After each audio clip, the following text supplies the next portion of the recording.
Welcome to New Indian Express. And this is the first time I'm actually interacting with you. I have always heard you in my playlist. You're always there.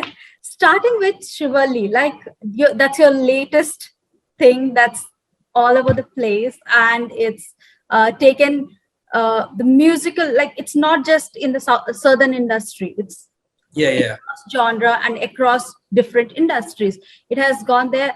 Uh, how does it, what does the commercial success of a song mean to you as a singer? It's always I think it's just like affirmations. I think it just confirms and affirms that see, there's a certain magic that happens in the studio sometimes where you feel it when you're recording a song.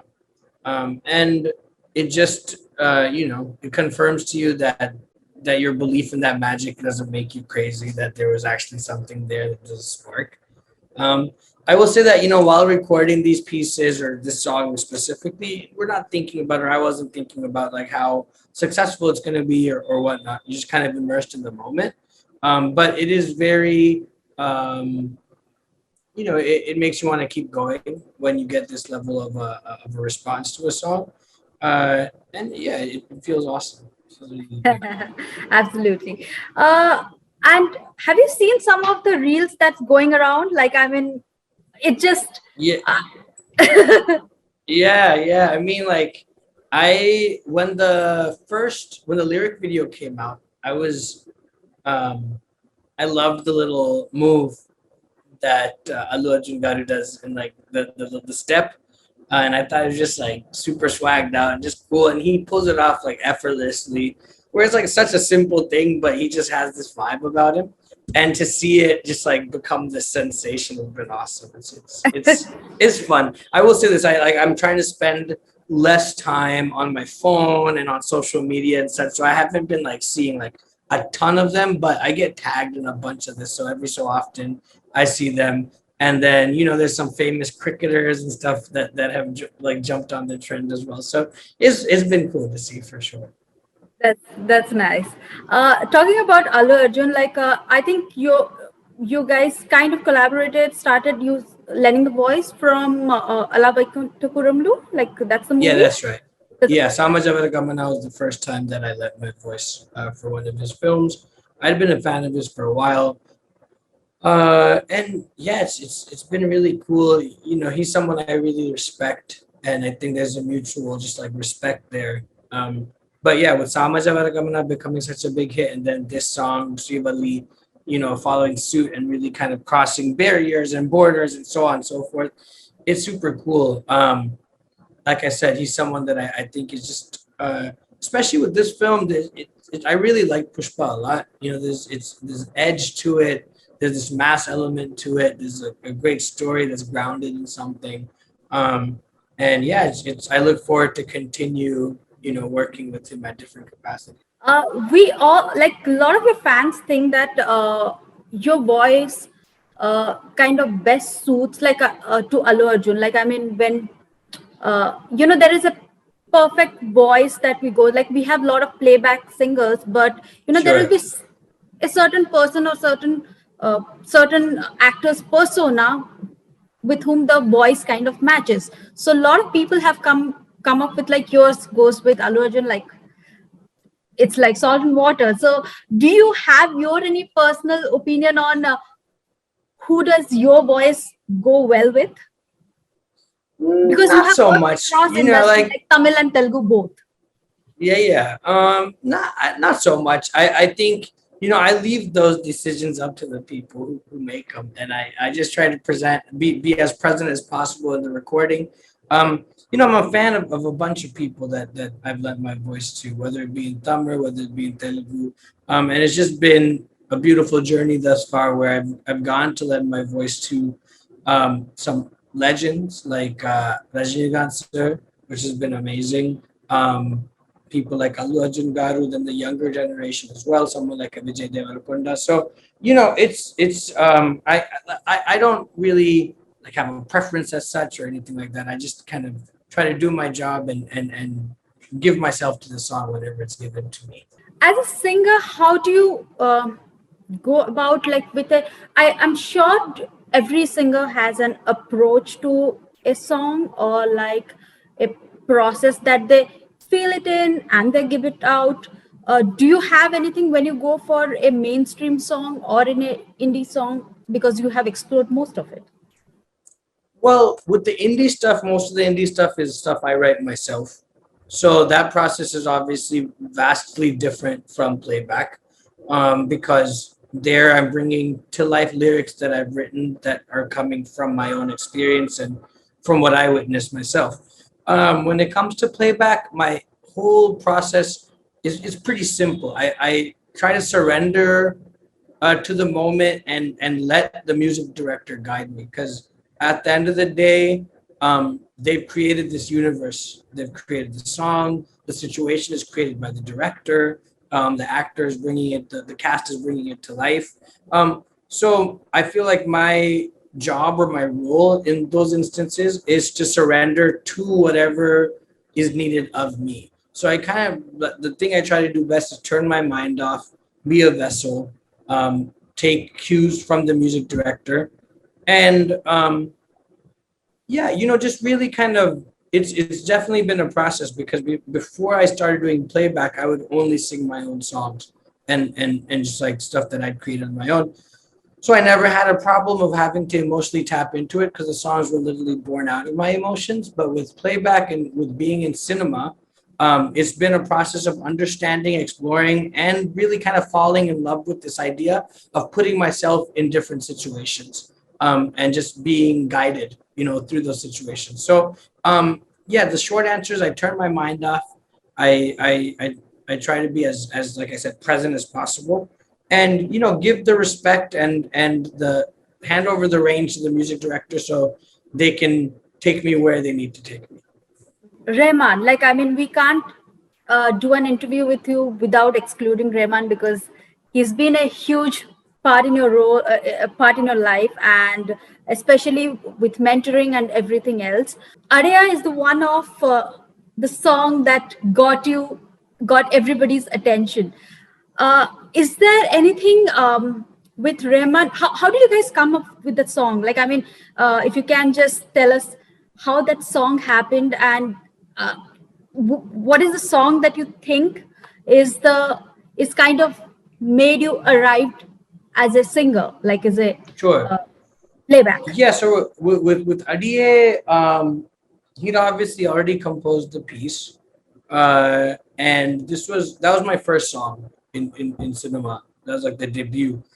So I had met him about a year before that for the first time. It all kind of started with an email I'd sent him, and then he magically responded, and I got to meet him when I came to Chennai. I was in college in Boston at the time, but I was visiting Chennai for December. So I met him. He asked me to sing some stuff in person, so he knew that I had this. My roots were in Carnatic music, and then I also had this. I was deeply entrenched in R&B, soul, and that whole genre. So about fast forward a year from when I met him, which was like 2010, I think 2010 December is when I first met him. About a year after that, I got an email, and he mentioned Adie was there, and there's the song. Like I said, the song had been composed, lyrics had been written. For the scratch, he had just laid down a basic scratch vocal for it. But the way he described it to me was like soul, blues. That genre meets like Tamar, fisherman folk lyrics and ethos. So yeah, like there's certain things in life that just kind of happen super serendipitously, where the stars all align, and I think that song and that being my debut into the industry is one of those moments, because I, especially, seeing what my genre influences were or are even to this day, it really kind of cut through to the heart of what I had spent a lot of my life focusing on, with the blues and that whole style of singing. Um, so we recorded it remotely. I was in Boston and he was in Mumbai, and we did the whole thing on Skype. And it was just like one surreal blur of a session. I had a really old laptop at the time, so my camera wasn't even working. So it was just like he was just giving me directions just through the audio on Skype, and I was recording myself because no one else could know that this was happening. It was super confidential at the time. Uh, and yeah, I think that song really kind of, I mean, it was popular obviously, but beyond that, it was like a trailblazer of a song because no one had heard anything like that in Indian cinema up to date. It was just a completely new experience, a new sound, and that is the genius of AR Rahman sir, where he can, he comes up with these radically unique musical experiences time and again. He finds new voices just like magically, you know. And I happened to be the voice that he found, or one of the voices he found around that time. So yeah, we recorded it on Skype. It was like a 4-hour session, and then about a year later, it released, and it really, I think, I can confidently and humbly say it changed the tides of cinema music in India. Um, so that was the introduction. And then the song that I feel like where I arrived is another song I recorded for him, which is Tali Pogade. And that song came out in 2016, like Jan 1st of 2016. So up until that point, I'd sung Adiya was my first song, Ennod Nirindal was my second, and Yene Matrum Kadale with Anirudh was my third. I'd only had 3 songs in the industry for about 4 years. Nothing else was really happening for me. It was pretty like, I thought once IDA came out, everything would just skyrocket, but that was not the case. And then Talipoga they came out. Again, a very, very almost revolutionary song in terms of its song structure and how the whole song flows and all that.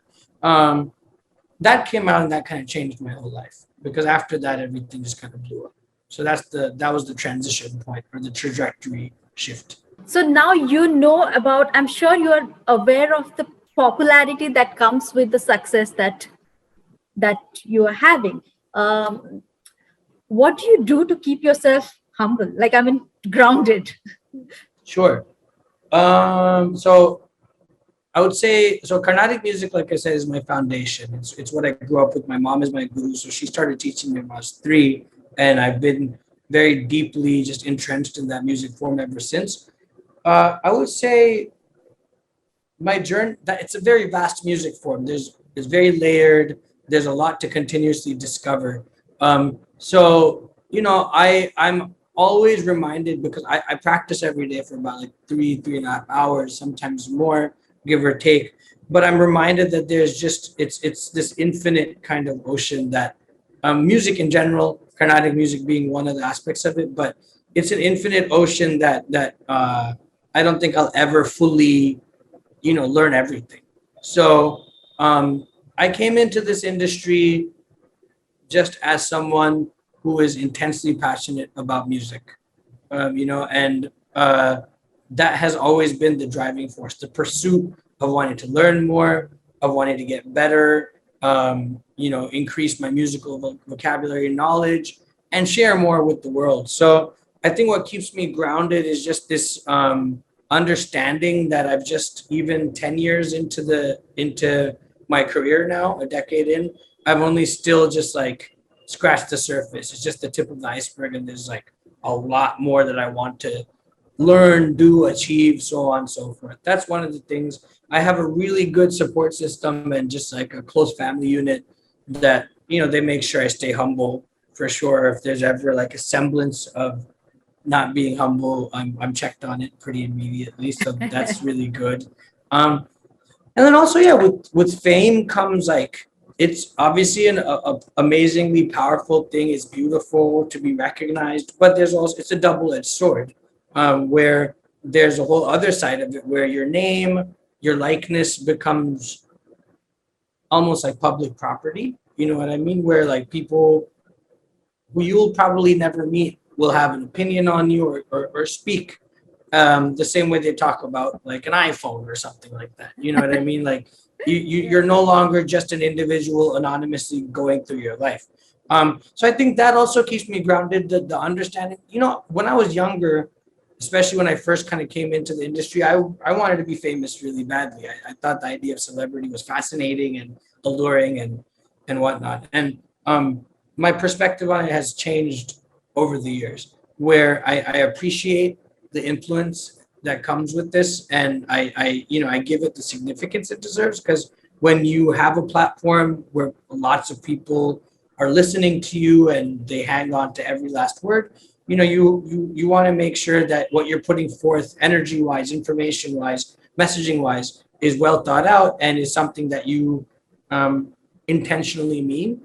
And in the same breath, just like knowing that it comes with its I'm not gonna yeah it comes with its downsides, and like anything else in life, there's a whole balance to it. So I think what I've just learned to do is keep my head down, just work on the music, and let everything else kind of take care of itself. It was lovely talking to you. I can't tell you, like, I think many of the people are going to be jealous of me just because I had a chat with you, because a lot of music lovers out there. Thank you so much for talking. It was absolutely a pleasure. Thank you so much. Thank you for your time as well.